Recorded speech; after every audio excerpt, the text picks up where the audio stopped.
प्यारा दोस्तों, social media ते हर तरह जा क्लिप, हर तरह जा वीडियोज़, हर तरह जा माण्हू अव्हांखे मिलनि था पिया। कामयाबी जेकॾहिं तव्हां असां चाहियूं था त असांजी ज़िंदगीअ में ईमान जी तरक़ी ऐं रूहानियत अचे त पोइ असांखे कंहिं नए माण्हूअ जी, कंहिं नए मसलक जी ज़रूरत कोन्हे।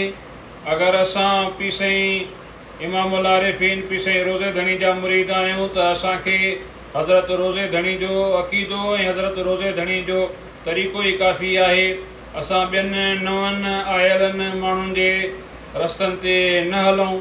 अगरि अव्हां गौसल आलमीन जा मुरीद आहियो त गौसल आलमीन जे अक़ीदे ते ई हलो। गौसल आलमीन जो अक़ीदो ई तव्हांजे लाइ बहितरु आहे। नवनि ॻाल्हियुनि खे, नवनि बयाननि खे, नवनि जेको आहे तरीक़नि खे न अपनायो।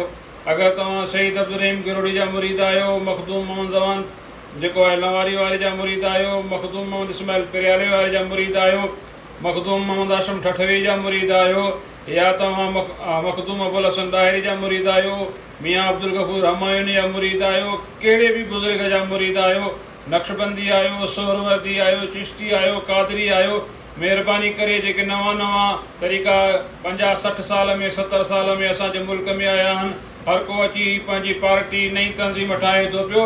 कामयाबी जो तरीक़ो इहो ई आहे, रूहानियत ऐं मुर्शिदनि वारो तरीक़ो। इंशा अल्लाह असांजे लाइ हज़रत रोज़े धणी जो अक़ीदो ई काफ़ी आहे।